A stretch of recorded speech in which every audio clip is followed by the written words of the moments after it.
Hey everyone, time for another video log. I'm going to be putting in some little excerpts of some stuff that has happened this week, which I thought might be fun.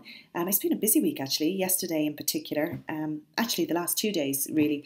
I was in Dublin yesterday for World Book Day and did my rehearsals first of all at the Dublin Fringe Festival studios. Met my director, Hazel Gaynor, for the first time. So here's a little clip that I made just as I was about to go in for my first ever rehearsals. I thought I might share that with you. I'm here and I'm at the Dublin Fringe Festival Studios and I'm doing my UnderMyBed rehearsals with my director Hazel Gaynor, who is an absolute ledge. She's given me lots of tips that I hope are going to help me.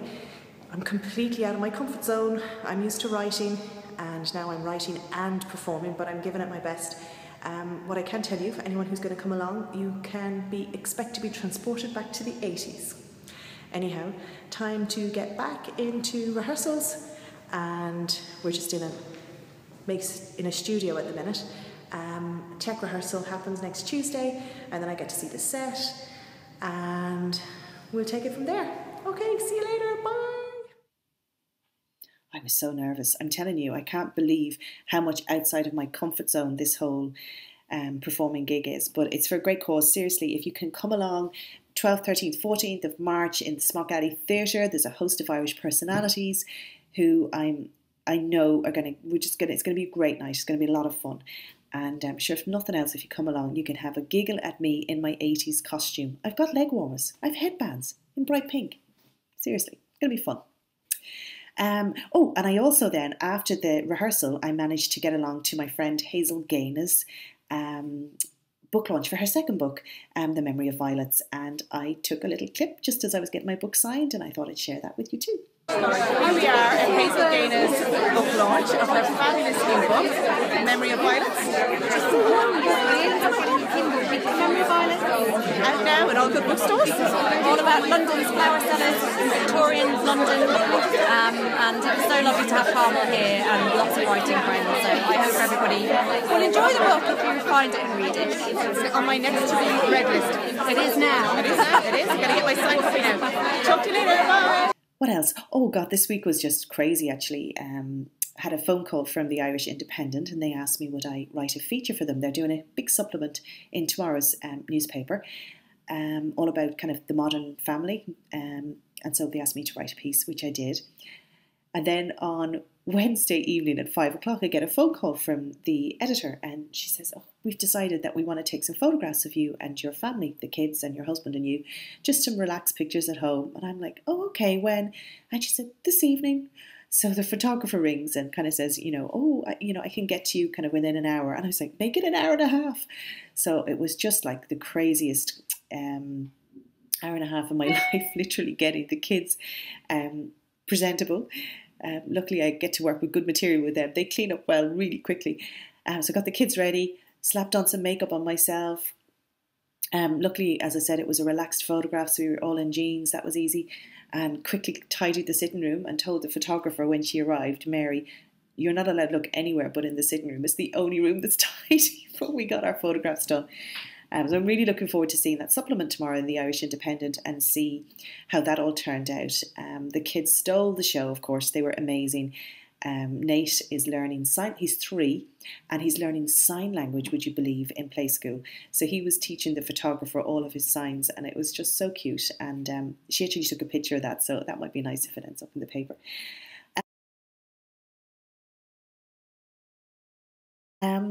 So that's that.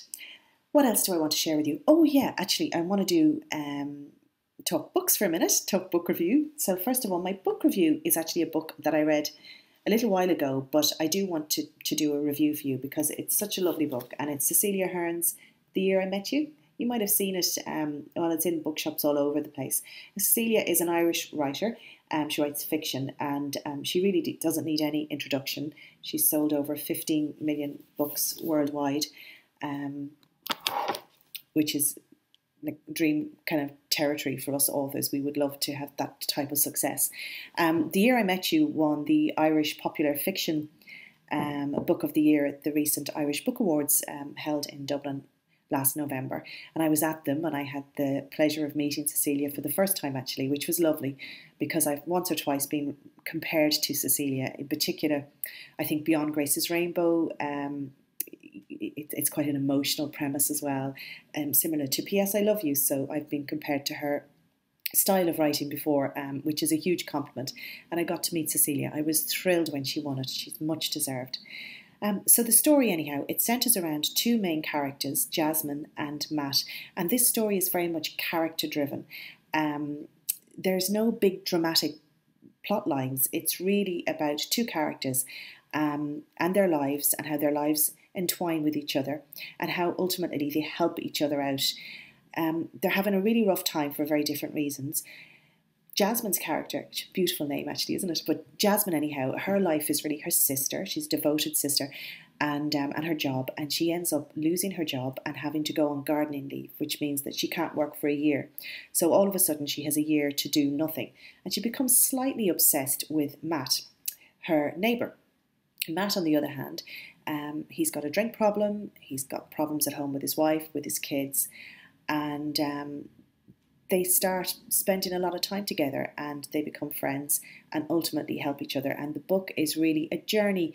They're both their journeys as they deal with their issues and they come out the other side.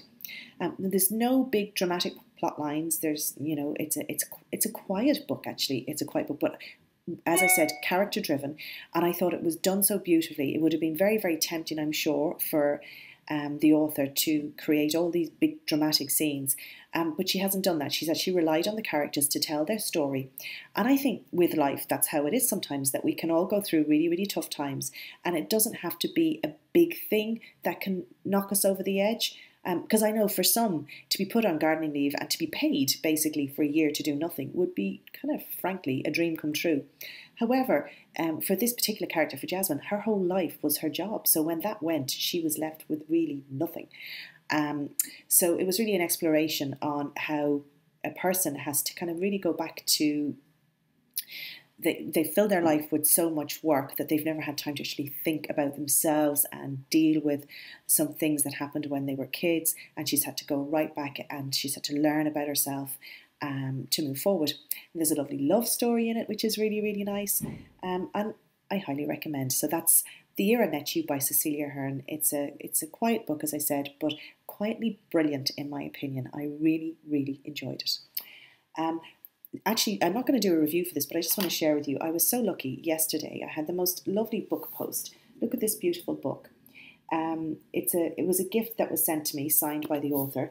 It's called Taking Heaven Lightly by Roisin Fitzpatrick. And a friend of mine, Sharon Thompson, she's a writer. She's writing her first book at the moment, Davina, which is a hoot, I can tell you. And anyhow, Sharon spotted this book, and she met Roisin and she spotted it, and she thought it would be a book that I would enjoy.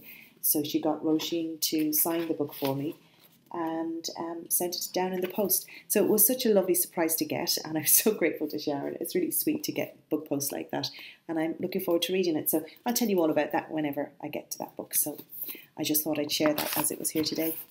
So that's really it.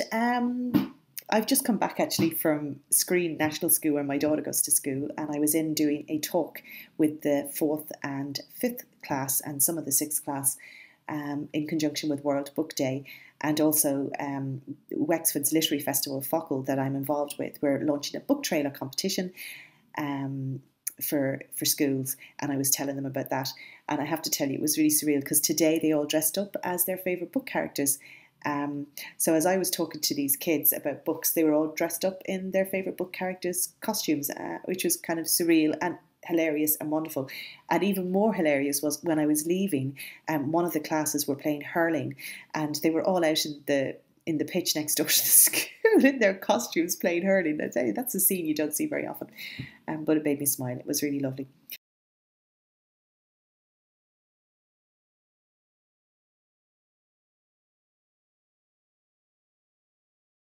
And one little bit of news before I go. The Life You Left has been chosen by Kobo and Sainsbury's as part of their Mother's Day specials promoting them for Mother's Day, because both my books have strong female leads. They're very strong women who are mothers, so it's quite nice that they're included in a Mother's Day special.